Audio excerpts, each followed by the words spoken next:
Today, instead of our usual studio setting, we're bringing you a unique and exciting experience as we record this episode from my brand new home in River Oaks. We're also having guys' night out right here in the comfort of my own living room, and I invited some truly extraordinary guests to join me in this informal yet insightful conversation.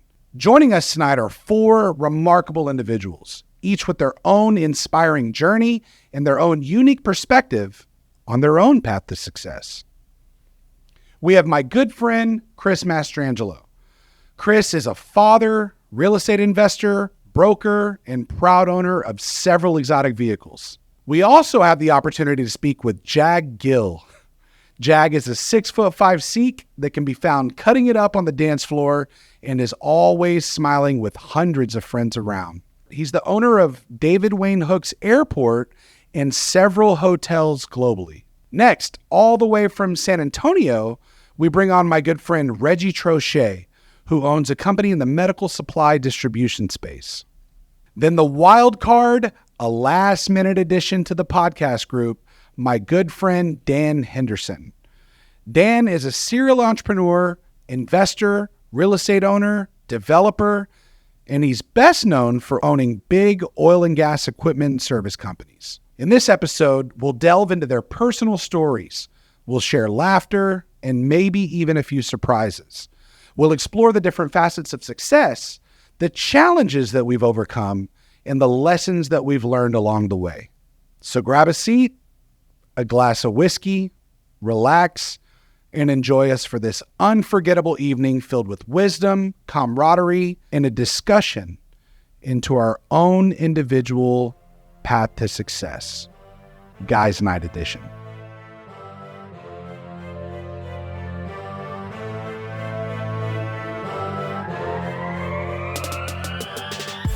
Well, fantastic. Well, hey guys, welcome to the Path to Success podcast.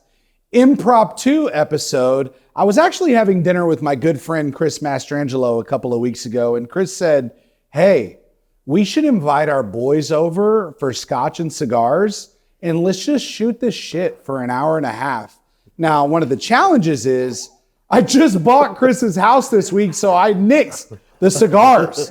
No cigars in the house, so all you get is scotch and 5 beautiful, successful faces.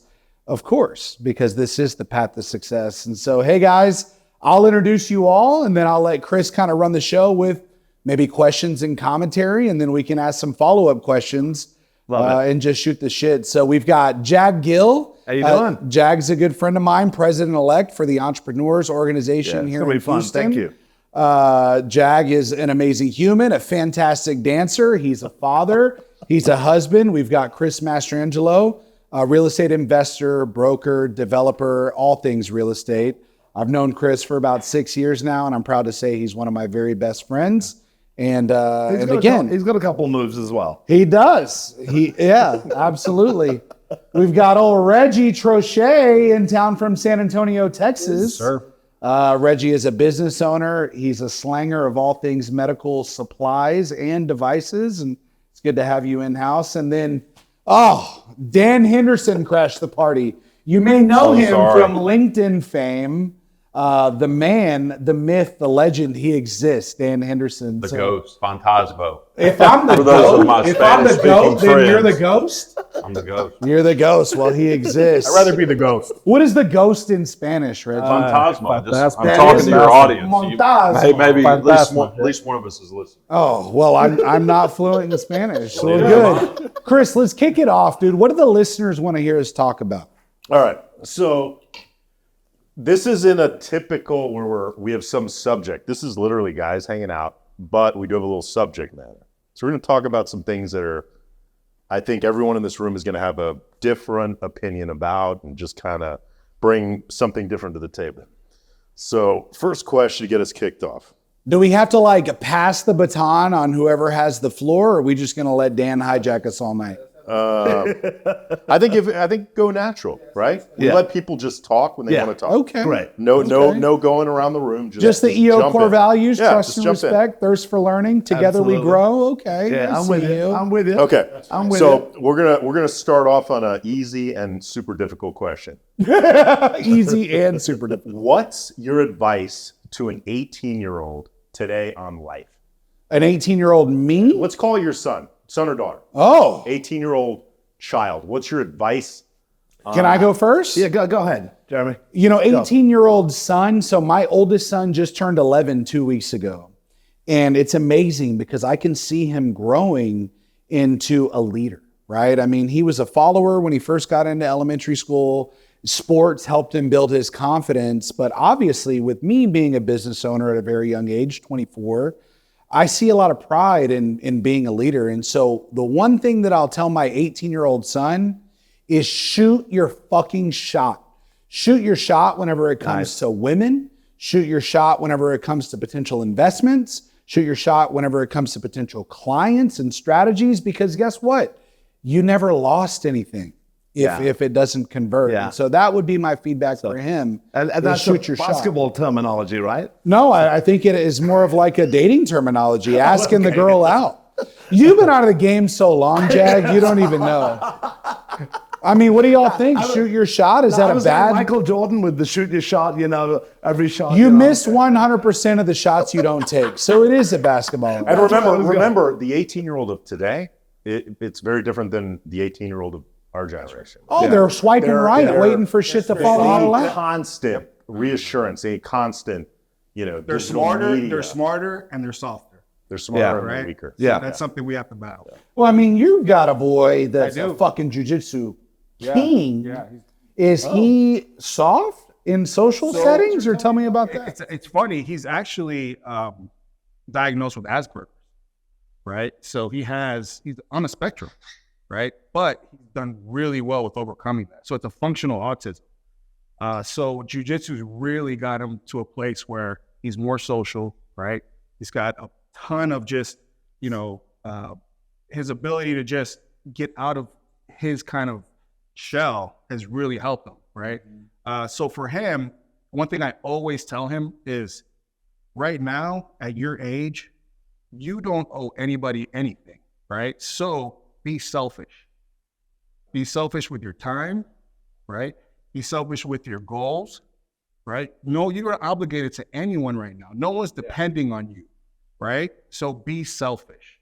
Always have that in mind, because there's a difference between you being selfish and affecting someone else and you being selfish for you to get to attain a goal. Yeah, because so many people are people pleasers nowadays. Yeah, So exactly. you're saying take care of yourself first. So eventually you'll get to a point where you find that medium where you can be selfish and not affect other people, because there's other people around you that depend on you, right? So if you can get to a point where you can balance that out, and it takes a little bit of time to get there, but initially you have to be selfish. Do you find that jiu-jitsu for your son has kind of lent him towards mentorship? You've got somebody he looks up to, Absolutely. and he guides him through, because it's less physical, it's more about the mental. Absolutely. Right? Especially when you're young and you're dedeveloping, Right. You're always looking for social acceptance. That's right. And so it's nice to be part of a community, right? That's what I would tell my son.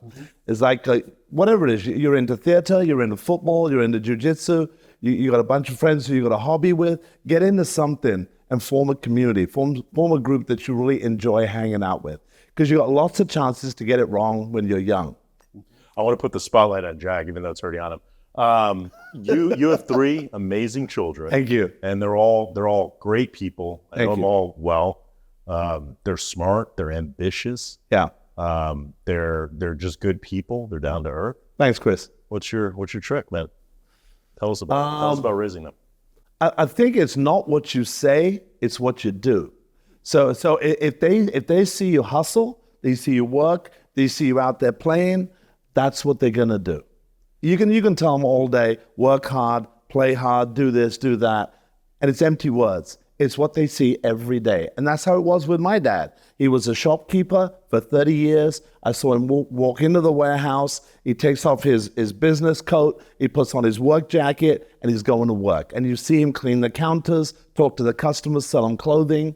That's what he did, and that's what I saw. And that's what gave me the work ethic, not what he told me work hard. No, I saw him work hard. And that's what we can tell our children, show our children. Yeah. That's for me is what I try to do. Put my head down, grind it out, but yet still have time to go play. And you guys have heard all this talk about skipping generations, right? Where you grow up wealthy, then you're weak, right? And then the next generation, they become weak. The next generation's strong because they're making up for the previous one. It's interesting. My dad grew up super poor, super ambitious guy. I had no idea. Oh, yeah. Welfare, the whole nine. My mom, completely other side, right? They met, and my dad is the most... My mom is a Kennedy, actually. Well, there is a Kennedy in his life. They met. Sorry, that's what he was saying. It was too easy. No, they met, and when they raised us, my dad raised us all about security, safety, sure thing. Go to school all the way till you just pass out, right? There's no other option. And your dad is a very successful corporate lawyer, now retired, correct? Yeah, but here's the funny thing about that whole thing. I pulled back from all of what my dad taught me, right? Now, I watched what he did, what he was like as a man, how he worked his ass off, how he was scrappy, something broke, he fixed it, never called anyone unless he absolutely couldn't do it, right? But I didn't follow. I felt safe as a kid, right? Which is a beautiful thing. It's amazing that my parents provided that. I felt financially safe. We weren't wealthy, but we were comfortable. I felt good. I wasn't worried if we're going to be moved or kicked out of a house or apartment, right? And then my son is watches me, and he's probably already still seeing the risk. 9 years old. Every day, right? Yeah. And my dad has always been very safe path, right? He could have gone to a law firm, went corporate law path, right? And then he went to West Point, then Columbian Law School. He wanted the safe path. He wanted the sure thing where he knew he was gonna have a guaranteed paycheck and didn't want the volatility of the firm, right? But do you think, Chris, with first generation, that's how it is? It's a scarcity mentality, and you're like, I'm gonna play it safe. I don't have a safety net. I'm just gonna do it the right way and build 1, 2, 3 at a time.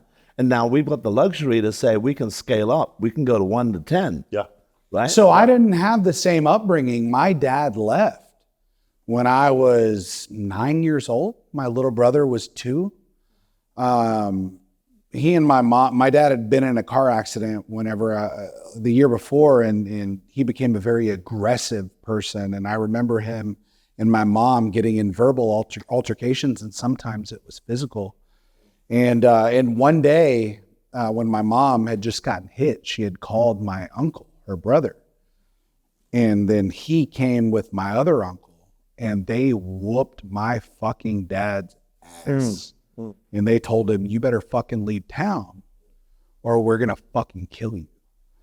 And so for years, I kind of blamed my mom for my dad not being in my life, because she was the one that kind of called her brother and her uncle.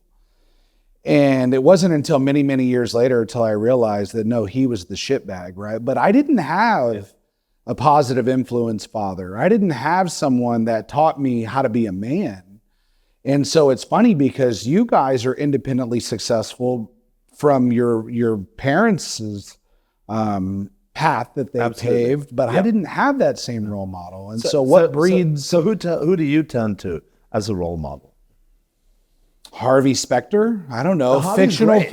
Fictional characters in movies, in TV shows. Absolutely. And admiring those individuals and say, I want to be that person. I would say I consumed a lot of media to say those are my role models. Truthfully, we all want to be Harvey.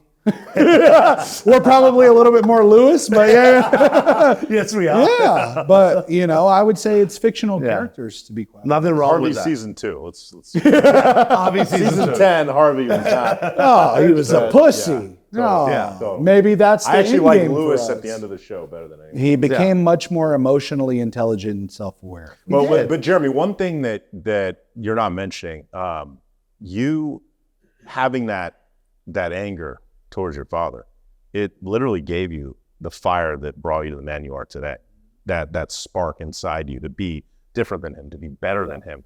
It's something that people hold around, and everyone has that who's very successful in them. They've got this The chip fire on the that shoulder. Burns. Yeah. It's a chip. It's a 100. chip. Very better And it can be on, from absolutely. anything. It can be from anything.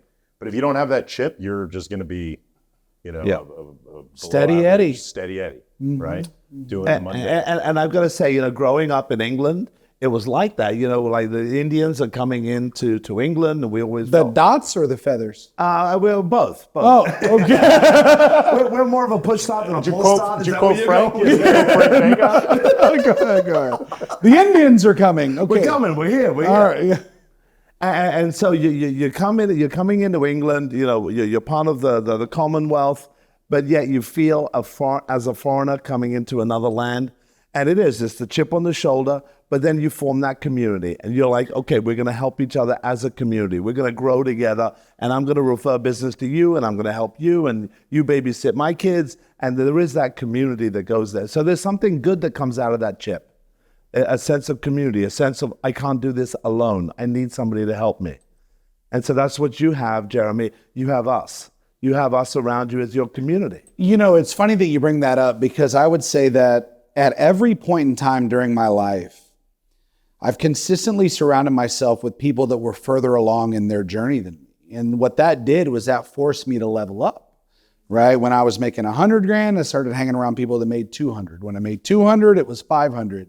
And it's funny because this week I bought this house, and you know what? My house in Oak Forest, $1 million house, was a perfectly okay house for a single guy in his 30s. But I was the most successful person on the block. And I said, hey, how can I put myself in a situation where I can surround myself with individuals that are further along in their wealth building journey, right? Because that's going to give me the swift kick in the ass to pick up my shit and not get complacent. Yeah. How do I become Chris's neighbor? That's the real question. Yeah. First of all, he became my neighbor. He could have moved to Hunters Creek and chose not to. Jeremy, that's everything. That's sports. That's pickleball. That's tennis. That's Play golf. with people better than People you. better, and you'll become better. Always. 100%. Play with somebody at your level or below, and you'll fall down with them. And you know what? They'll get better. Yeah. So I want to loop in another personality that we have in the room. I don't know if he's had enough bourbon, but Dan Henderson is a client of mine. He's a good friend. He's a father of 5. And Dan, I mean, what advice would you give 18-year-old you? I mean, you've built companies.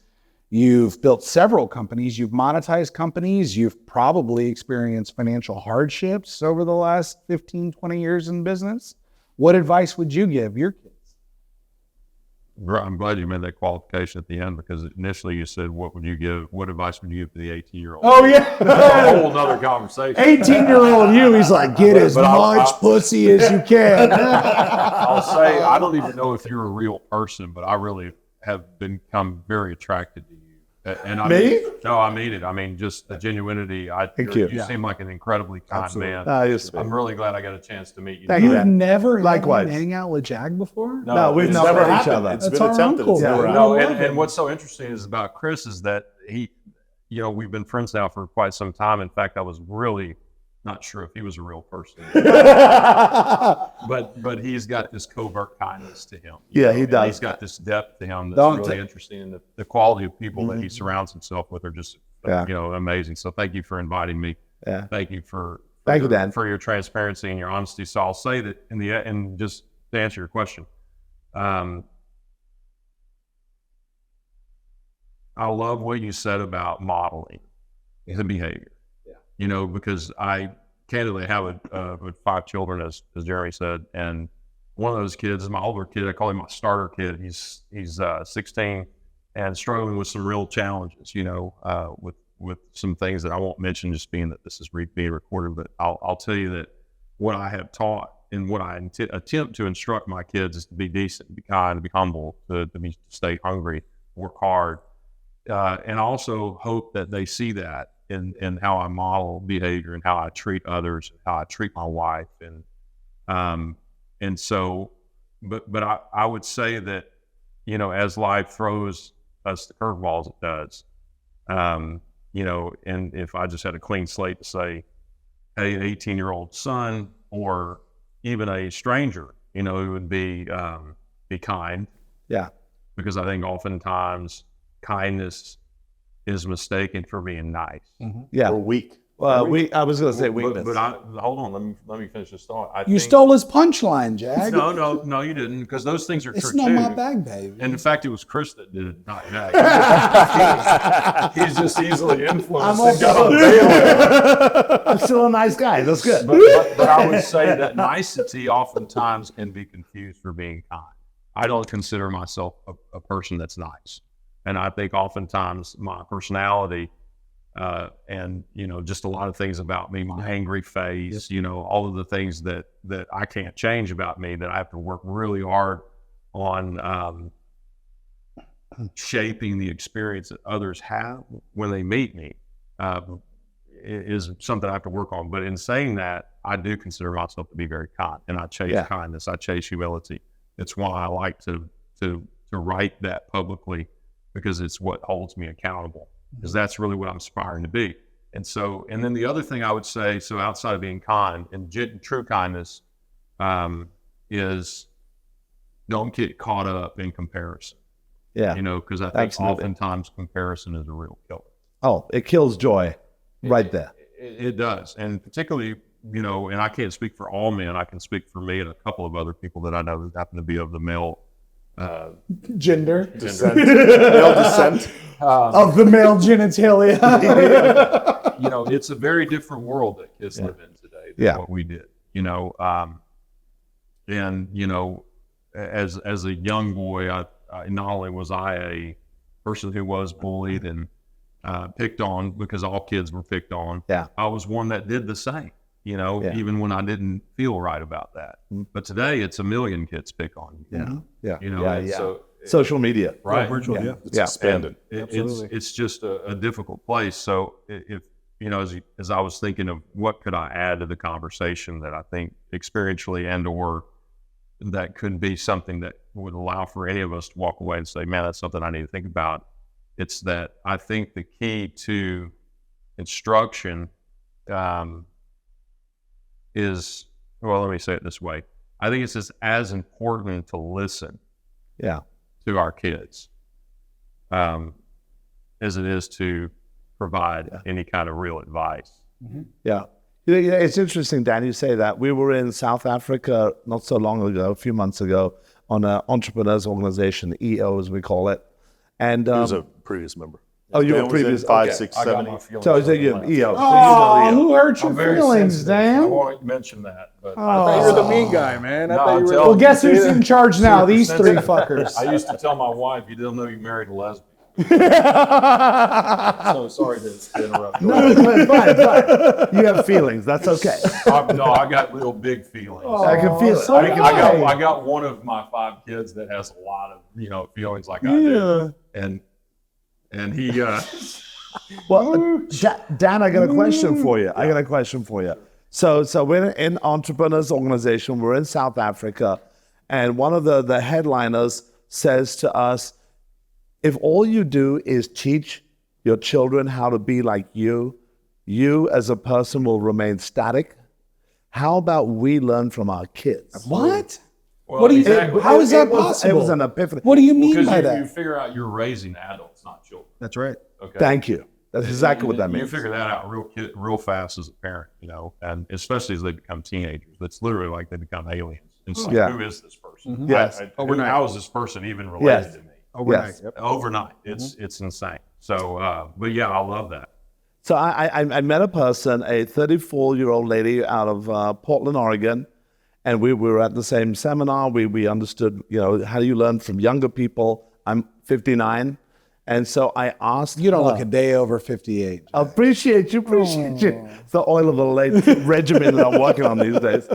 But I met this 35-year-old lady. She's a CEO of a garbage company out of Portland, Oregon, an EO member. And I asked her to be my mentor because I want to learn. I already know what I know at 59. I know most things, but I want a younger person to teach me so that I'm not static and I'm constantly growing and dynamic. And that's what That's what this young lady is going to be able to help me with, is how to constantly grow and be a better person. And what do we all, everyone in this room is a salesperson, right? In our own way, we all sell, right? Yeah. And what do they tell you? The number one thing in sales is listening. Get the why. Yeah, listen. Understanding. Get the why. Yeah. If you get the why. Yep. Yeah. And if you get that with people, you get that with your employees, you get that with your partners, you get that with your wife, anybody, Yeah. you're going to live a different life. Just knowing that I'm listening to what they're saying and I'm not talking over them, I'm not arguing, I'm not trying to get my point across. I'm just listening, right? So that's the beauty of that 18-year-old person that could teach us something. We don't know about AI, Get to the artificial why. intelligence. The kids are like, they're gaming, they know how to do stuff on ChatGPT, they know stuff. Why can't we learn from them? And that's bonding. When kids and parents are together and learning from each other. I heard sorry to interrupt, I heard something that for me stuck. It's much more interesting to be interested than interesting. Yes, very much so. Regardless if it's your kid or even the person you're talking to, which I struggle with because I like to talk. Not so much about me like Jeremy does, but I like to talk about other people. I do like to talk about Dan. You're absolutely right. Yeah. That was good. Well, they say when people talk about themselves and you encourage them to talk about themselves, more dopamine's released. Absolutely. But, I don't. That's why Wait, say that again. Is this are you being silly or are you being on? So say it again. When people. So when they talk, for example, if you're dating, you're on a date with a woman and you ask her about herself, you genuinely give a shit and you're asking good, deep questions and you're listening to everything she's saying, there's more dopamine released. Yeah, for sure. Any unnatural well, and just promotes drug, intimacy too. Yeah, absolutely. Yeah, that's exactly what that is. Space, Yeah. And that's intimacy with your children, your wife, your friends. In any area, you feel connected with someone. So I want to ask a question. So I was married for 9 years, lived in Katy, had 3 children, bought several houses, built an amazing life with my ex-wife, who I'm proud to say is one of my very best friends today. And so we've got a few married folks in the room, a couple people that are in dating relationships. Is the selection of your partner a critical component that leads to your success in business? Absolutely. Why? Absolutely. If you're alone, you get caught in this search mode, right? Oh, you're just chasing. Yeah, all you're the chasing. time. You're just preoccupied. chasing. You're preoccupied. That's right. Right? So the way you ground yourself, right, is to get into a point where you find someone that's going to ground you. Right? Now, who that is, obviously that depends on It's different by exactly. It's different by what you want, right? Whatever your preference is. Some of us like size 2 blondes That's that live right. a life of fitness. That's right. Hey, I'm not going to name any names. But. Yeah. So yeah, it's definitely dependent on that. Hi, Jeremy. It doesn't mean me up already. It doesn't mean you need that to be successful. It just means, it helps you become successful, right? Yeah, I mean, I think everyone can agree. I mean, I haven't been somebody who's been married for 30 years and can end up being married for 50, but I still have learned a lot from my mistakes and my blessings. And I think the commonality is you cannot be an amazing person, amazing entrepreneur without somebody by your side that builds you up and gives you that push that you always need. And so when you say builds you up, so I know in pop culture today, there's this massive stigma about a woman needs to get her own bag and she needs to be successful and she needs to be independent. So how does a woman build you up in particular? So to me, men and women both have their roles, right? The women are way better at certain things. Men are I want to way go off better the at certain record. things. Do you have a way to shut Cut this the off? mics for a second. Okay. Oh, they knew that was coming. You sweating right now? They knew it was coming, brother. I'm not. That's what's making me very uncomfortable. They knew this I was think I coming. should be. Just fucking shoot your shot, speak. But anyways, Chris, No, go ahead. Go ahead. traditional gender roles or out of No, the- I don't believe in okay. traditional. I believe I believe in masculine men, right? I believe the man protects, the man provides, the man, alpha male leads, right? And I think today it's getting diluted into this more equal. And I don't think women want that. I think some may say they want it, but they don't want it. They want the man to take control. They want the man to make the money. They want the man to provide. They want the man to make them feel safe, right? And in return, what do they provide? They provide support. They provide keeping you grounded, right? Which is hugely important. I've got 50,000 things going on every time, and I need somebody to be like, hey, this is what really matters. Take a step back. This is what really matters. You know? I think what you're saying, Marcus Luttrell is a former Marine, and he said men are good at tolerating physical pain. Women are better at tolerating emotional pain. And so what the strength that they bring us is, I'm having a tough day. I don't know how to handle this. And like, baby, you got this. And that we just need a little nudge to say, okay, you think I can do it? Okay, you can do it. Okay, and you just get emboldened, you feel better. So I don't know if it's like masculine, feminine, that is particular to a gender role, but women can be equally masculine as men in their way, and they can provide their strengths. And some relationships are led in all ways by the woman. The woman, the toilet breaks, the woman's fixing it. The woman makes more money. That's out there. But I think that's because now they're forced to do that because there's less men that are willing to take that role. Yeah, I agree. Right. So now because the 18-year-olds and the 22-year-olds out of college are willing to take that role, right? The girls are forced. The women are forced to take that route. Right. So if we have to push the agenda on these young men to become the alphas, right? I will tell you that in an aerial combat situation, when men go against women in aerial combat, women win 9 times out of 10. They've got the patience, the perseverance. They'll stay nice and steady. Where's this stat from, Jag? What? Where's this stat from? I may or may not own an airport, baby. Journals? War journals? It's from Top Gun. Oh, okay. That's where I thought you were going. Okay. Quantify that. No, because I'm in aviation and I've met people that fought airmen in Vietnam. They told me the stat that when they do aerial combat and they teach people aerial combat, men against women, women win over men 9 times out of 10. My point being is men have certain strengths and women have certain strengths. When you put that together, it's incredible to see that magic. And that's what I'm lucky enough to So enjoy. I want to ask you, so you said something about maybe some women have masculine traits. Yeah. I've met your wife. Yeah. Lovely, kind, gentle. Yeah. Lets you be the star of the show. She does. Right? But that's her strength. That's her strength. So how does she create value that makes you a better business owner, a better father, an amazing man? How does she create value for you? This is the cheat code for any single women that exist that are listening. What role is she willing to take on herself, right? Yeah. What does she do? What does she do? Right. She's obviously not doing something she might want to do, right? She has to kind of go. Well, you know, we work together. She works in the business. She works in the business. Ooh. So it might be that I might take the lead on something, but I might go to her and say, you know, am I making the right decision here?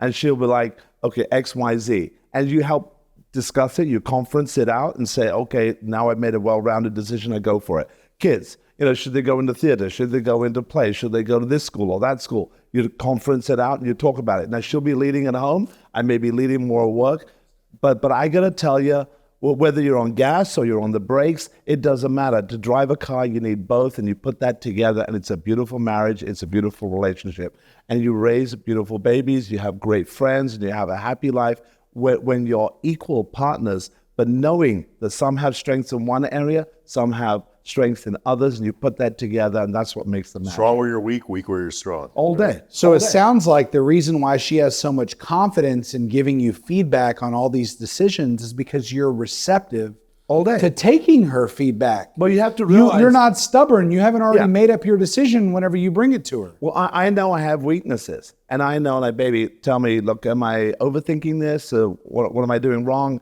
And she'll tell me candidly, okay, you got this area that's a blind spot to you. This is where I can help you. And she'll help me. And I'm like, thank you. So I've got a life coach, I've got a therapist, and I have a mindset coach at the office. Yeah. Then I have my EO I have all forum. of those in one wife. So my point is I've got a lot of people. I've got my attorney, I've got my wealth advisor, I have all these experts in their respective field that give me advice, that hold me accountable, Yeah. right? Yeah. What's to prevent me from just staying single? I've got 3 beautiful children. Yeah. I've got an ex-wife that I bounce ideas off of for the remainder of eternity. Right. What's to keep me? I would say your wife unconditionally wants you to fulfill your maximum potential, and she has no agenda. That's the beauty of it. She's like, okay, go be your best guy, and if you have any problems, come back and I'll talk you through. Her it. We'll agenda discuss is it. your agenda, right? That's it. Whoa, that's the key right there. You have to make sure the agendas are aligned. Of course. Well, when you know somebody wants your best self to come out, what's better than that? Right? This hits really close to home. I just exited a relationship, and the reason why There'll be another one. There'll be another one. The reason why she called it off, she said, "I love you, but we have misaligned mission, vision, and values." But that doesn't mean that you can't find somebody who is aligned with your values. So how do you find that? Are you a relationship coach now? No, I got to admit, I got lucky. I met somebody when I was young. And so when we grew together, and so it's more malleable, more agreeable, you adjust to each other. You weren't so set in your ways. Yeah, that's true. Yeah. So I got I'm 39 years old. And you learn the process together. You learn the process together. Yeah, it makes all the difference. So You grew together. It's hard for me to give you an advice now because I didn't go through the dating process. I can just tell you what the end result needs to be, and that is that you feed to each other and you make each other the best version of And she you. also saw the really bad times, right? Yeah, no doubt about that. And she went through it. She felt it with you. It's completely different than when you find someone later and they don't see the process you went through. Yes. Right? Yeah. And if they can't relate to that, it's really hard if you find them later on to really line up because it's not easy. Yeah. It's not easy. But I'm not saying it's still possible. Maybe it takes more sifting, more talking to people, more dates. So that's a good segue into the next main question, right? Let's hear it. What is it? What attributes or what do you look for in a let's leave it neutral. Let's say companion rather than wife or husband. But we're all men here. So for us as men, what are we looking for? So I would like to share. And you've learned because you've an ex-wife. Self-work. Jag knows from experience. Dan knows from a lot of different experience. Reggie knows from experience. Yeah, so I want to go first, then I would love to hear Reggie, then I would love to hear Chris. We'll let the married guys go last. So I excel, let's say there's 10 facets of life, being a spouse, being a neighbor, being a father, a friend, a CEO, a leader, and an inspirational guru. Let's say that I excel in being a good seven out of 10 categories, right?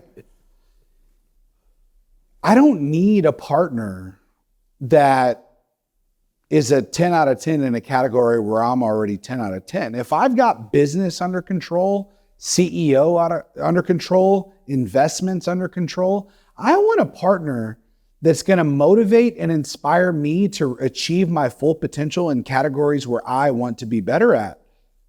Fitness, right? Mental health, fashion, right? These areas where I know I have area for improvement, these are characteristics that I admire in a partner, and she becomes a pace setter for me. She holds me accountable to achieving my goals, right? And I didn't even know that those were areas that were very important to me because I'd always used the other successes as crutches. Well, I don't really need to work hard. I'm rich. It's okay. You know? Strong where you're weak. Weak where you're strong where you're weak and weak where you're strong. That way you complement each other. I think that's very, very, very important. And so that's what I look for is somebody that I admire and trust and respect in areas where I want to improve. So let me take this super personal. Oh, with you. shit. I know you love this shit. Okay. What did you learn? You're divorced. It's Yeah, of public. course. You talk about that all the time. What did you learn? What are you going to do different next time if you ever get married? You know, so I married my ex-wife, very successful, very intelligent, humble, grateful, kind, all the things, best mother in the world. But she is very ambitious and focused on her career. Well, when we were building, it was amazing. Divide and conquer. She created a very successful 500K a year career as a petroleum engineer at a Fortune 100 company.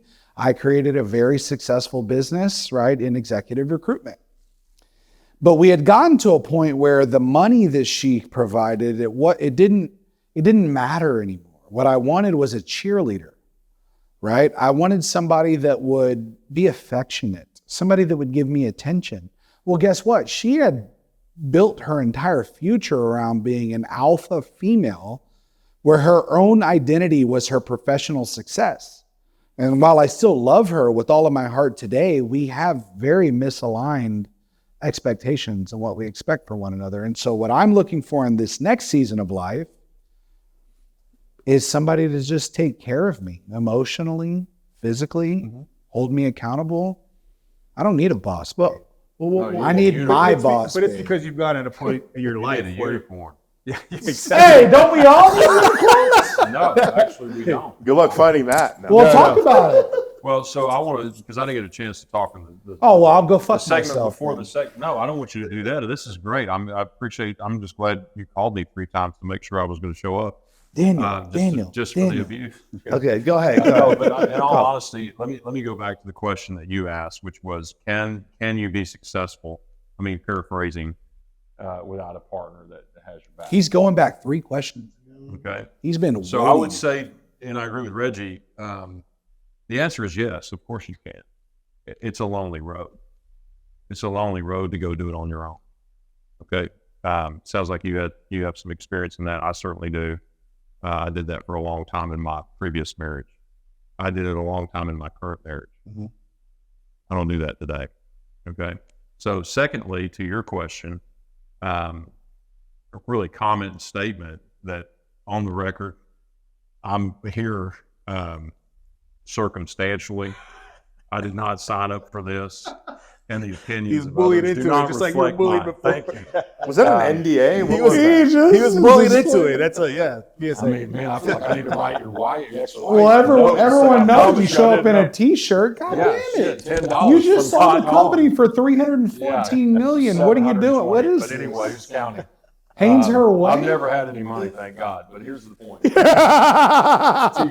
your comment, look, I think in marriage, and I think you and I align more than some of these other commoners and peasants. But look, if you're not dreaming together, you're scheming against one another. Yeah. In a relationship, and there is no recipe for success in a relationship. You got to figure out what it is that you want, share that openly like you're doing with us, and find someone else that wants to complement that as okay with whatever you want to be. Whether it's, alpha or beta or gamma. It's like, I've learned one thing about me is that I've got a lot to learn, and so life is teaching me every day that all the things I thought were right and good, aren't always what they appear to be. Mm-hmm. So last question is, or the segue question was, remind me. Values in what you look for in a relationship as most important things. Yeah, and so I can only speak for just from experience, just to follow the EO kind of Gestalt guidelines. And I did get kicked out. I didn't get my feelings hurt. I don't qualify. He broke Gestalt one too many times. It's like, Stop now. I wish the Can't stop one suck, baby. I feel like I just need to plug the Tish in right here and say, if it weren't for the Tish going outside of Gestalt, I probably would have had to file bankruptcy in one of my disaster companies. But anyway, for me, I think qualities in others are I think we have to share common values, share a dream. But I think where people get really confused about relationship is who's going to take out the trash. And what I mean by that is that there's not enough time spent going into marriages, going into relationships where you get practical about things, because we fall in lust first. Yeah. Okay. And I believe in arranged marriages because it's just worked for 8,000 years. But there's a reason why, it's because, people who've been there and done it realize it's not about the physical attraction, more about the things that stick. Okay. And I appreciate your time. Yeah.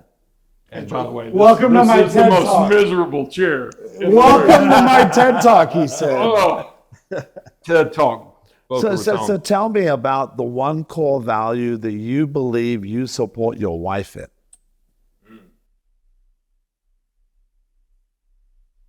Accountability. And that's a big question because it about ruined our marriage. So you're saying you taking ownership for the keeping you wrongs that accountable. you made? I'm saying you said core value. Yeah. Yeah, both. It's Her being accountable for her decisions and actions. but and you having vice versa. Keeping you. well, just universally. Yeah. I mean, Well, then you know what goes along with accountability is humility. Admitting when you're wrong. Absolutely. I could not agree with you more. That is the most intelligent thing that you have said all night. Y'all, a round of applause for Jeremy did. I'll give it to him. No, I didn't say that none of the other things you said weren't. We can guess. Just the most. He's in love with Could it be another way to say like accountability? I mean, it's a little bit, abrasive, but hey, man, I know where you're coming from. But could it be that I have a accountability funny really Dan means Henderson that story. you value somebody else's opinion greater than your own? What was the first part of the question? We were talking about accountability Right. being the core value. But another way to spin it is to say, doesn't that mean that you trust somebody else's judgment more than your own? I think it can, yeah, Yeah, for sure. because you know that they care about you so much, right? That they are really trying to put that core value, and they think about you in a certain way, and they're saying, "Okay, I'm going to hold you accountable because You're right. I care about you." No, I mean, Chris holds me accountable in certain areas. I hold him No, I accountable. really like that a lot.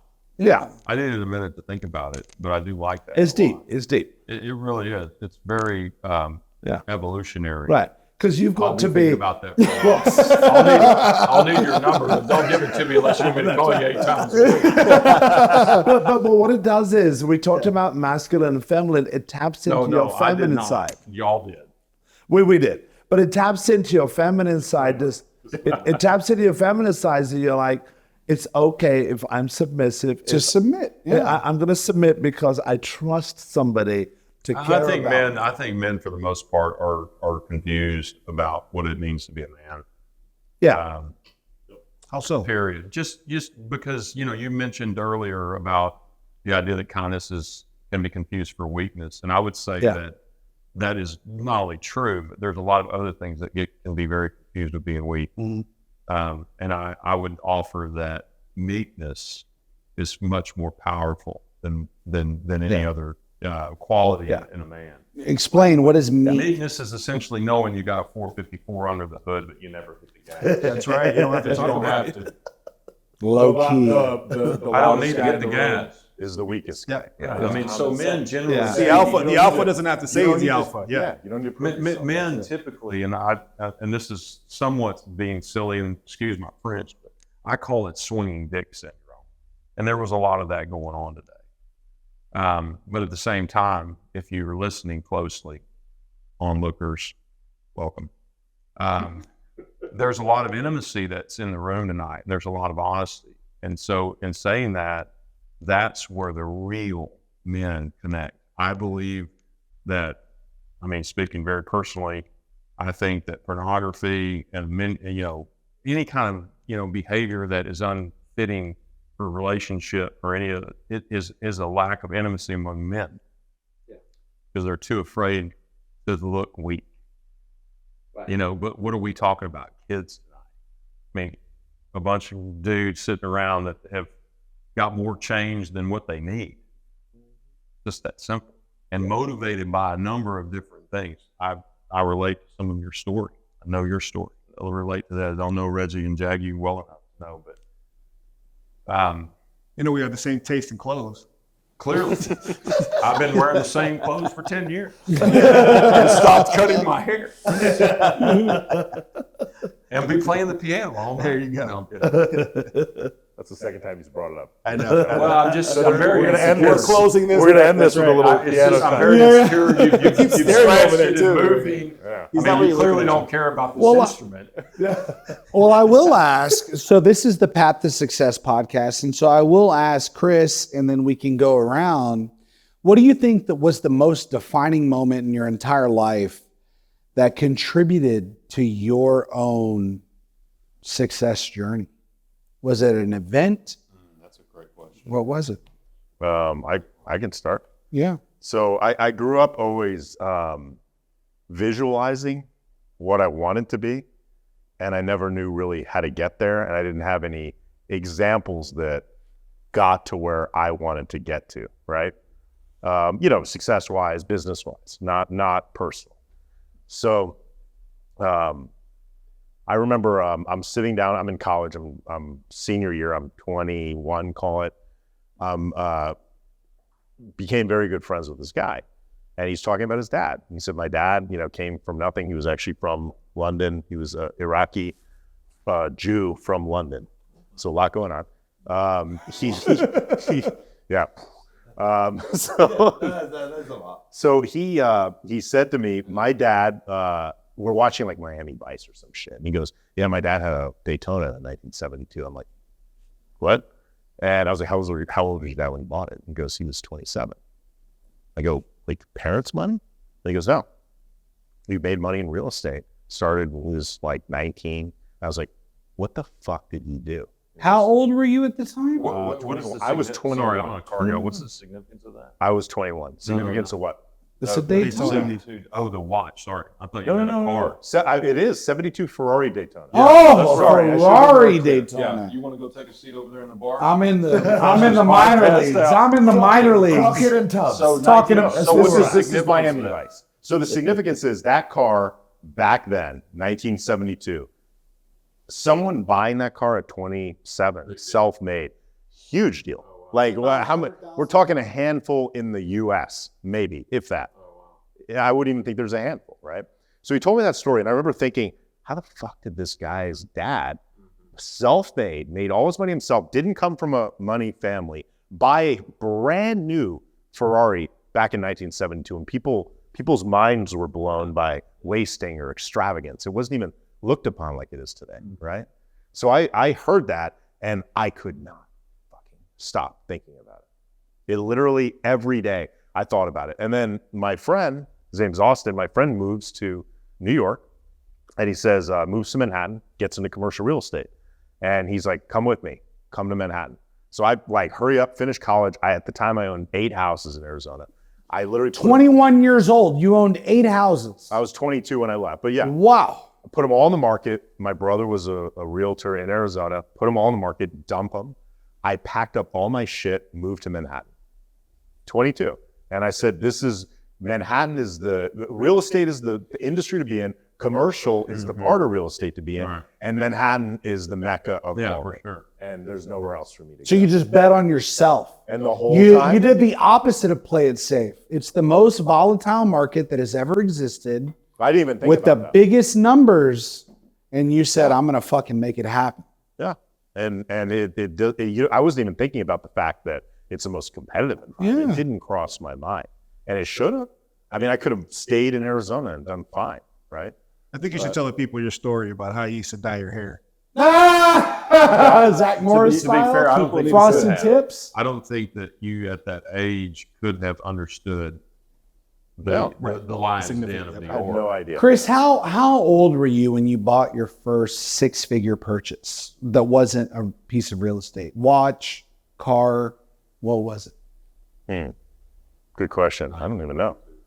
A 6-figure purchase.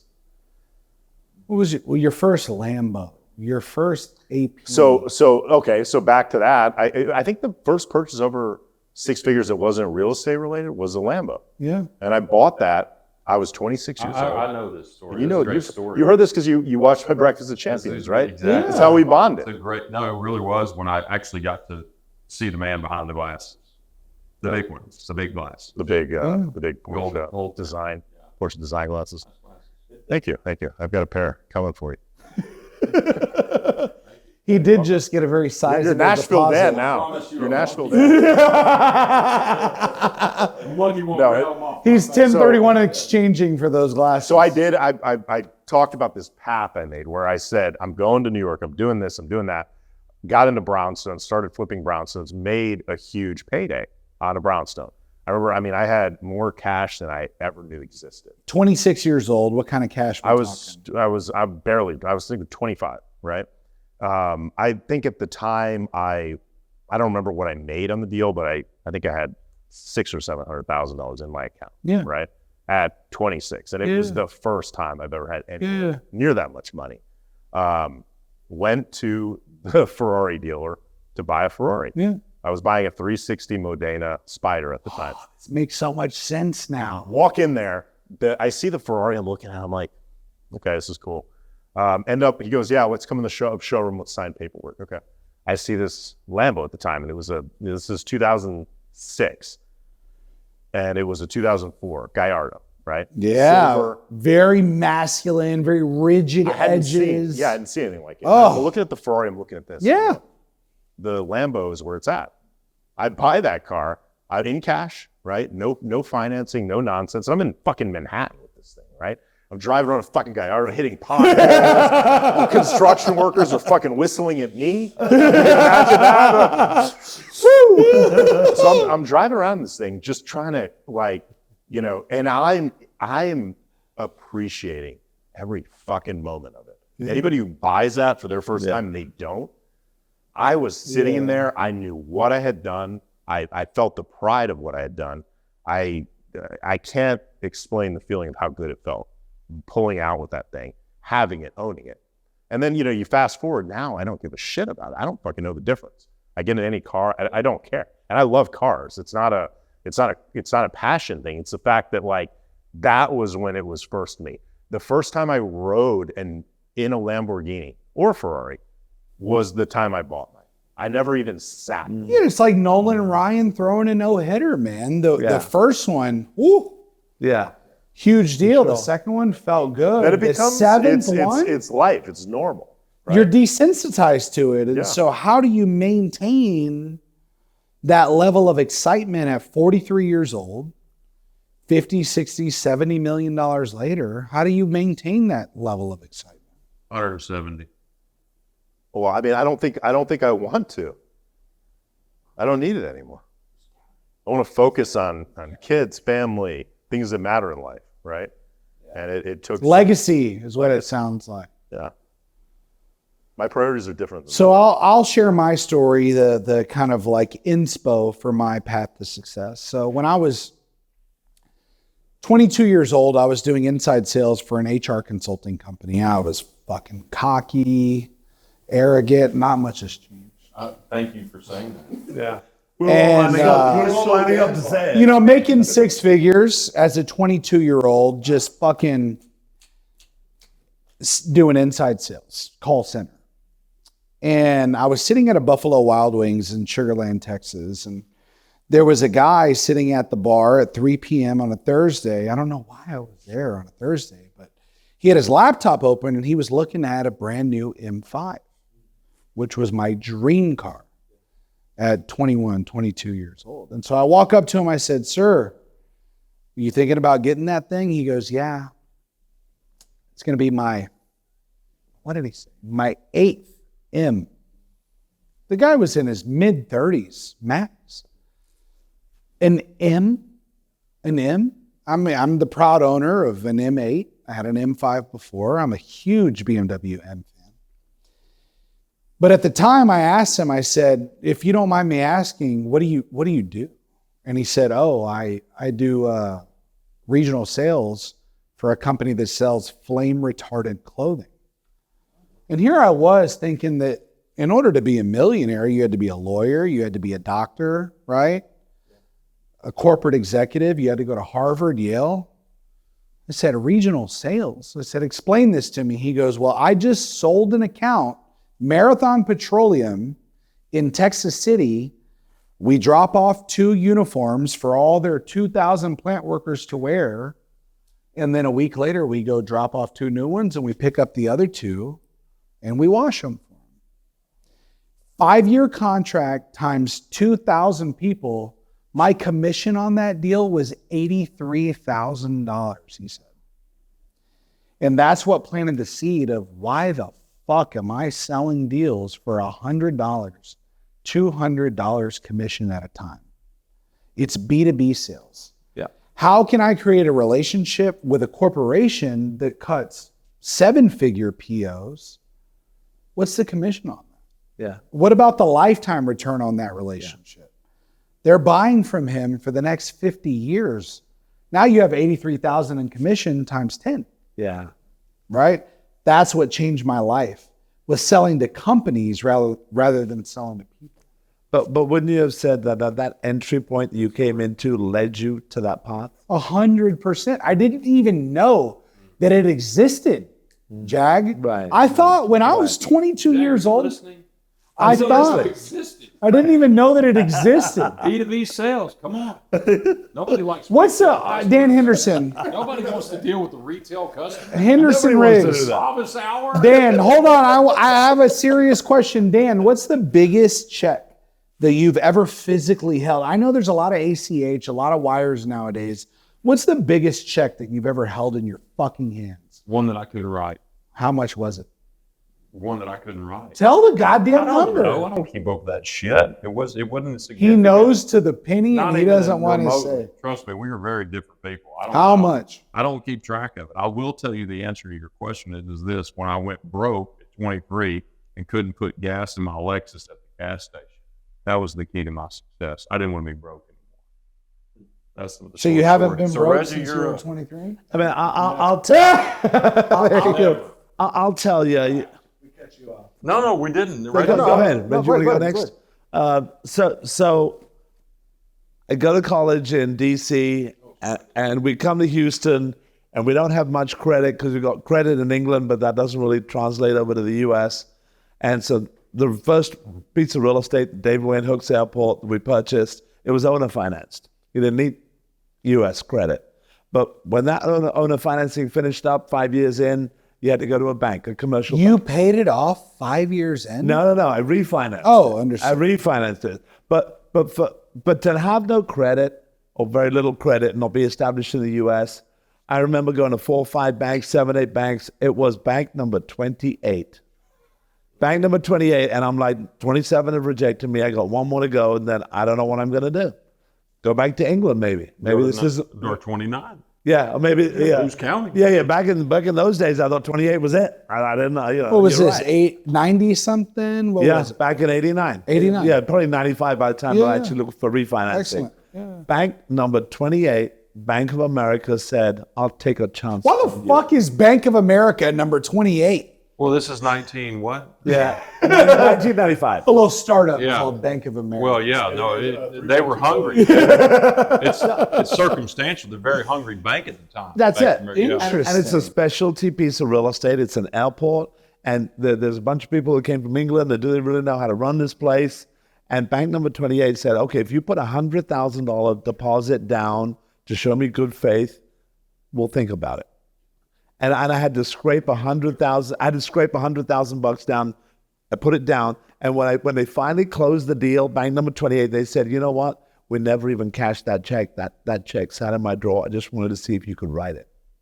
And they took a chance on me, and to this day, because of that 28th bank, we are where we are today. Would that check have cleared? It would have cleared.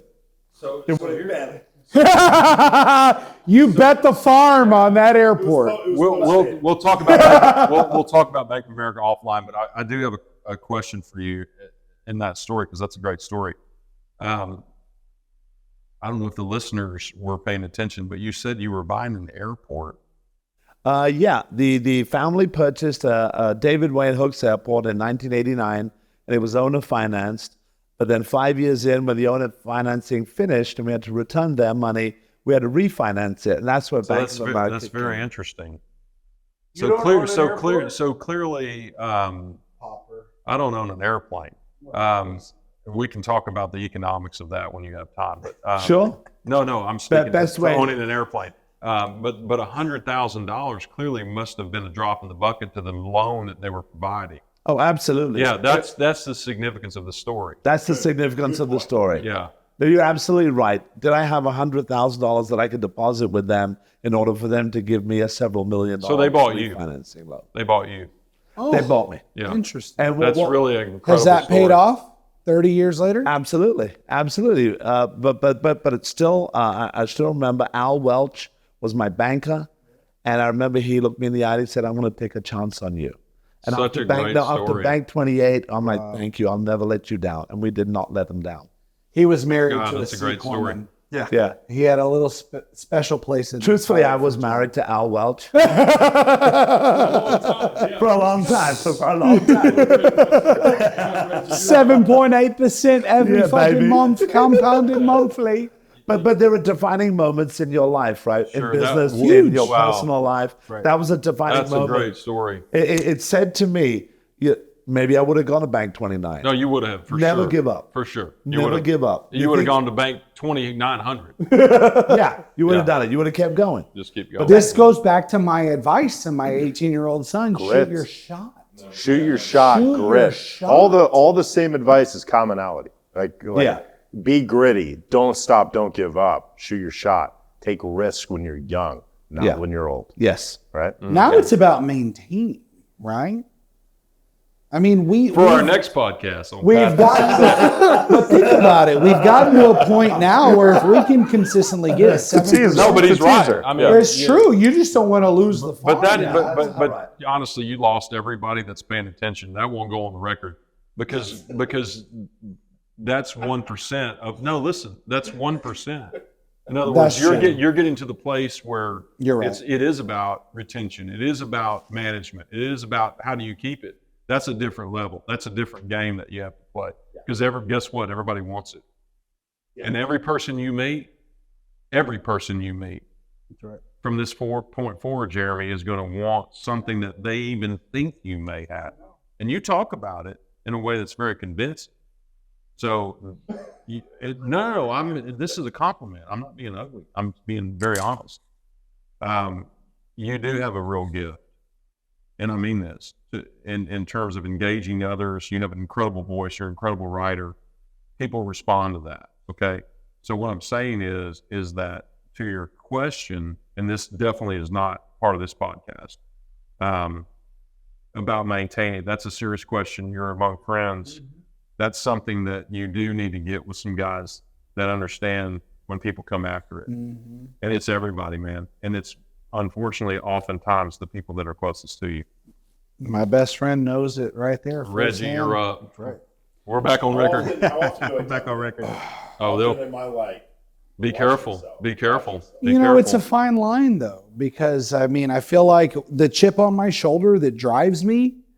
I mean, I do want the attention. I do want the affirmation. This is the real talk. This is You know? Thank you for saying that. But you are loved and you are liked. You do have people around you that care about you immensely. Number 3, Jordan Peterson, 12 Rules of Life. Surround your people with people that care about you. Yes. So all this bullshit that never goes anywhere stays in the room and says, we love you, we see you, you're important, you matter, your story matters, you are successful. Now let's work on that question which you asked in a public way, but it really is a private matter. Yep. It's about us. It's about saying, hey man, keep your boots on. Know where your bootstraps are. Surround you, because your circle is going to get real small, real fast. All right. Love That's you. a big reason. Which why is I started this which is a good thing. Small It's a circle is great a thing. great thing. 100%. It's a great thing, and I hate the fact that I'm loving you more and more every day. It's Just not because possible Because for me. your I circle's mean getting it, bigger. Chris. I mean it's No, Circle's same. getting bigger. well, he's been in. His I'm something's getting bigger, and I'm I'll a tell 12th. you. I'm a 12th man, like hardcore. Like I remember meeting Dan, and the first thing here Dan he tells goes. Reggie, you do me he had a red Reggie hasn't sports spoken coat in on. 4 He had hours. rhinestones I want on his jeans, rhinestones Ed on his Hardy. shoes. I was Jeremy Jensen. He's, he was Dan. What are you, 6'4"? It's something. I'm 6 foot. He had heels on. He was 6'7" that night. Walks in the room with his beautiful now wife Ashley. They walk in the room. We catch each other's eye. Fisherman sees another fisherman from afar. We notice each other. We're doing our thing. We're doing our thing, kind of getting closer. We finally meet that night. And within, I don't know, a couple hours of knowing Dan, I don't have a lot of friends. Really? I don't have any It's friends. still true. Yeah. And you always said that. And I always said that's strange that you say that, right? People never say that. And I remember you telling me that. And it impacted me. I thought about it, listened. I said, Dan could be friends with anyone he wants. He's a funny, fun guy. He goes, yeah, I've got like 3 pain, friends. Bro. Pain. They're 2.5, he said, because I think somebody was halfway out the door at the time. He had, a couple, very small handful of friends. But the truth of it is you don't know that until later on in life. No, right? you don't. And he knew that this conversation was 10 years ago. Yeah, I'm half no dead. joke. So, and now today, I think about that all the time. My group of people that are my people, it gets smaller and smaller. And it really does. Sadly, it's your family. You said this, I've said this, no one cares when you're successful. Yeah. People start caring when you're Too successful. Right. successful. Too successful. So at that point, And any spouses or wives, girlfriends are tied into this. so at that point, they just become regular They're people. collateral damage. Who? But they're Hold on. regular What's the people. question? As it relates to your spouse? Family. They're family, right? Their family? So remember, so you have a relationship, right? Like you Okay. said, when you're down, everyone's cool, everyone's getting along, everything's fine. As soon as you become successful, or there's some kind of hardship or something that might affect them, Sure. right? Then they change, Correct. right? So at that point, they become regular people. And then your tolerance to them is because they're family. The tolerance of what you're willing to accept and tolerate, right? So what is the question though? Yeah, and So I agree. what- All so- of that has Right. been my So- experience. So So, is yes, that I agree. is that kind of what your take on it as well? Yeah. So, So do they, yeah, they just become people at the end of the day? It's not just that's my sister, my brother. No, right? not necessarily. That's not my experience, and that's not how I view it. I will tell you this, and by the way, I'm very vocal when it comes to all of this internally family issues. I tell all of my family the same thing. Look, I'm here to help you, and I love you. Mhm. Okay, but I'm not going to do for you what you can do for you. Mhm. Okay. In other words, at the end of the day, I'm not going to let my family be out on the street. Okay. But I come from a highly dysfunctional family that has a lot of addiction, alcoholism, all that kind of stuff. I'm not going to enable someone to continue that lifestyle. And I give them all the same thing. So this is very personal. I say, look, you want to go get healthy? I'll pay for it. When you get out of the 1 year, you got to do a 1 year program. When you come out of that, we can talk about whatever you want to talk about. But when I'm literally, and this is a fact, I've never loaned my family money. You've given it as gifts. Nope. Nothing? Never give out my I've given family plenty money. of gifts. One of the challenges that I have Because they changed. Time, yep. I didn't now, and it's the hard part is being okay with it. So Being Chris, okay you with made a comment about everyone supports you when you become successful, but when you become uber successful, No, well, yeah. That so was, you're making yeah. 300-400 they're happy grand. for you. Yeah, they're happy for you. Everyone's clapping. 3-4. Yeah. But when you start making 3-4 million, Yeah, it's over. then there becomes an Everyone element comes of out of the woodwork. There's inequality, jealousy. And I mean, every relationship I've ever been in, it becomes an issue, which is funny because you'd think the family of whoever you're in a relationship with would be like, this is what we want. This is great. It's not the case. No. What are they? They got their hand out, or what? No, it's not a handout It's just thing like at you all. said, jealousy. It's you need to come back to where we are, and you're not. That we happened recognize to that me you're- literally 1 month ago when I was on vacation with my girlfriend's family. 100%. Yeah. So wait a second. You're saying that So- your experience has been that No, they want you to come back to where they are. They were not comfortable want with whatever where she woman, was migrating. spouse you're bringing into anything. They don't see eye to eye, and they want them to be brought back to where they are. Is what I'm saying. Oh. So there's comfort in holding people Okay. My parents, I couldn't say a bad word about them, but I kid you not. I remember when that same great story, that positive story I told about the dad bought the Lamborghini. My parents knew what I made on this house. They changed the way they were to me, and wanna close it out? it took 2 years to heal that. My Wow. dad and my mom, mostly my mom. She's like, oh, well, money bags over here. Like literally Yeah. saying comments. God, I hate that. And I this hate is that mind term. blowing because at one point they were so proud of me. Then they went to Yeah. like, oh, he should be buying everybody everything. Yeah. He's wasteful. He throws money. He wastes money. We never wasted money. We never taught you to waste money, right? And we had a 2-year deal that So, couldn't come out of. so how did you 2 years, bridge that after 2 How years? did it happen? It just went away on its own, and that's Because you didn't change. I didn't change. That's and why. the difference with people is if you are a spouse or you're the successful one, people wander off. The ones who matter, they come back. That's right.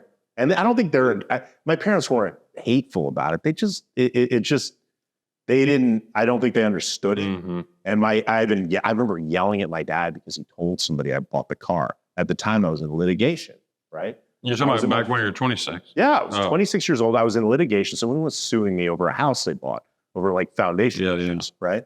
And at that point, I was, and I say this in a good way, I was a Jeremy before that. I told everyone everything. I was very open financially. And by the way, we're not beating up on No, you. I'm not. No. I'm not. And I think there's I nothing wrong with that. withhold a He's comfortable- lot. He's comfortable enough to do good. that. And I did that, and then I stopped. And to the point, my dad told my uncle about the Lamborghini he bought. I go, Dad, I appreciate if you don't tell anyone. I wasn't being a dick. I was just saying I don't want people to think of me different. Yeah. I Because got to just interject because it's so a part of what you're saying. So I had a dear friend of mine who does a lot of what you do in terms of podcasts, just really successful content marketing, incredibly successful. And so I reached out to him recently to tell him that I had listened to a podcast that he had been part of. He was invited, probably like you are all the time, in being part of someone else's podcast, and he did it, and I listened to it, and I was giving him shit about it, but I also was proud of him that he got really open and honest and intimate, with this listener base. But it was funny because he said to me, he goes, "Yeah, I remember the time, when I went to your house and you gave me so much shit." He was like, "Stop telling people that I got a Ferrari, Josh." I mean, what the fuck are you doing? Just close your mouth.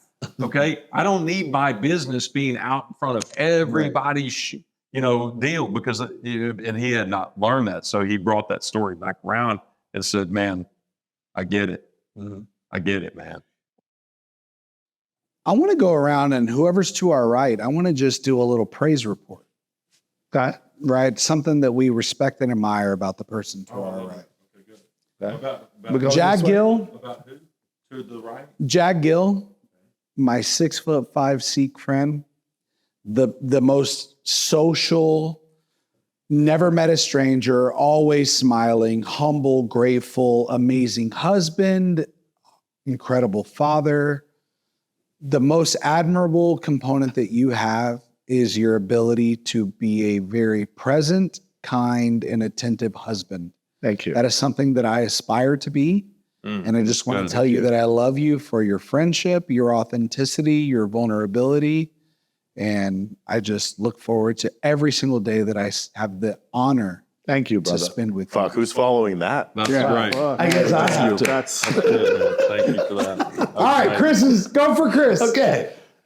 You've got really nice Lamborghinis, mate. No, but I think what you realize, at least in the organization that we're in, this entrepreneurs organization, is you get a chance to get to meet people you normally wouldn't meet, right? I mean, I'm Indian, so I tend to be very Indo-centric in my social community. Indo-centric. Yeah, I guess that's kind of a way to say it. Yeah. But you tend to meet, you kind of hang out with your own, people that are from India, the people that I'm comfortable with. So joining EO and then getting to know Chris, outwardly, we're quite different. But inwardly, we do share the same values. Sure. And that surprised me when I met you, that we've become as close as we have. We travel a little bit together. We hang out together. We do things outside the business organization because we want to do that. And that's what I really enjoyed about you, is to see that we are a reflection of each other. As much as we were outwardly different, we share the same values. and we're very much alike in so many ways. And that's opened up my mind. It's kind of a bit of an epiphany that I would have such diverse friendships and that you would be such a good friend to me and my family. And I appreciate you for that. Love you, brother. That's awesome. No, really. Thank you for that. That's good stuff. Chris, Reggie's like, bring it on, bitch. Oh, this is easy. Well, anybody in this room would be easy, but so I met Reggie, and we had one of those moments, probably within the first 2 hours of meeting, where we said the same thing at the same time. We're like, we just become best friends. John Stamos. We had a stepbrothers conversation. No, we met, and we met in a weird place where we were kind of the only Marfrelos? Just like this. At the swingers Just like bar? this. Yeah. people, and we're across sofas like this, talking to each other the entire time, just having a blast, effortless, right? No, he wasn't trying, I wasn't trying. It was just fucking easy, right? We became friends easily, and it grew deeper and deeper, and it's never just been anything but pleasure. There's been no issues. We see eye to eye on things. He comes to me for advice. I come to him for advice, and we've only known each other almost a year, Yeah. coming up on a year. November, yeah. Right? No, you introduced me to him early then. Yeah, it was right after, probably the week after. Yeah, he was cutting it on Thursdays a week. Yeah, but Guys' night. Yeah, You're he was in, a guy's bro. night. Reggie listens. He's kind. He's just non-judgmental. Just a fucking good dude. Yeah. I can You know? definitely see that already. Beautiful. You just met Dan tonight. Yeah, so you So you get both. No, you want to pass the baton? Yeah, I mean, I just, All right. I just met Dan. or Chris, just pick someone. Chris, yeah. Oh, Dan, I'll take Dan.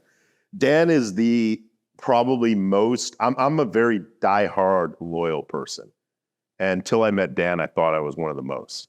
Dan blows me out of the fucking water. That's sweet. This Thank guy, you say that thing. If I was 3 hours away, who would I pick up the phone? Who would I call? Who would actually come? Dan's your guy. Dan's my guy, I should say. That's sweet. Thank you. And I know Dan keeps his circle small. I keep my circle small. But if Dan says this is a friend of his and I meet him, they're fucking good, period. Right? And Dan meets a friend of mine, he treats him the exact same way. And that's huge. That's where you go. Not only am I respecting them as a friend, I'm respecting their judgment in their fucking friends. That's right. Right? That's and cool. to me, Thank you. that's huge. And I respect you Love as you, a man. father. I Man, that's respect you just as a rich. husband. Love you, brother. Love you. Thank you so much for that. That's very kind. No, I mean it. I needed to hear some of that Beautiful. tonight. No, I right. respect you as a father, a friend. I've watched you around your kids. I've watched you around your wife. I love what I see. I always have. And I've seen you at your best and your worst. You have, And for I sure. still see the authenticity in all of it. And I fucking love that. Thank you for that. If I could say something about me in a space that was safe, as in tonight, I would say that you have seen me at my best and worst, and that is true. I'm still the same person. Try to treat degenerates like me and all the same way. That's a great transition. Yeah, it is. So, so I will say, and some of these things I did share, so I'll try to speak to some of the things that I do see in you, Jeremy. Because you too, that is a great transition, because there's been some times that you've not seen me at my best. And so I want you to hear me in saying that nothing that I've said tonight, because I felt some of the energy, maybe some of the judgment that you might have been feeling. Okay, good. I'm glad that I made that clarification. Zero. But I do love you, and I love what you're doing. I love that you're going after life in such a just tenacious way. I hear a lot of the hurt, quite honestly, and that I absolutely can relate to. And that makes me want to get to know you in a much different way than what we know each other now, which is some superficiality. I see you, I love you. I'm proud of you. I think your story is only beginning. And so I consider it a privilege to be your friend. Thank you for calling me. And I mean it. I mean, just it made me feel important, and so I want to commit to you in saying this. I'll be a better friend to you going forward. Well, now that I know that loyalty is your most important virtue, I will receive that. Love you, man. Can I, Thank you for inviting me. Piggyback off of that, Jeremy. One thing I do admire about you and I love about you, and I told Chris this, is your consistency, man. I know exactly who I'm going to get Every day. I see you, right? And don't ever change that. Keep being That's vocal. good. Keep being vocal because someone in the room has to hear it, right? It might be me. I probably have less money in this room, Not right? more than me. I have no money, I promise you. Someone needs to hear that, right? Because you're always going to motivate someone, no matter what. No matter what, right? So don't change. Don't get quiet, right? Don't do it. Don't do it for anyone. Yeah, Be that's you, good. man. That's Be good. you. I love that. That's an ending, man. If I've ever seen an ending, that's it. Beautiful. Just drop the mic. We had a lot of fun.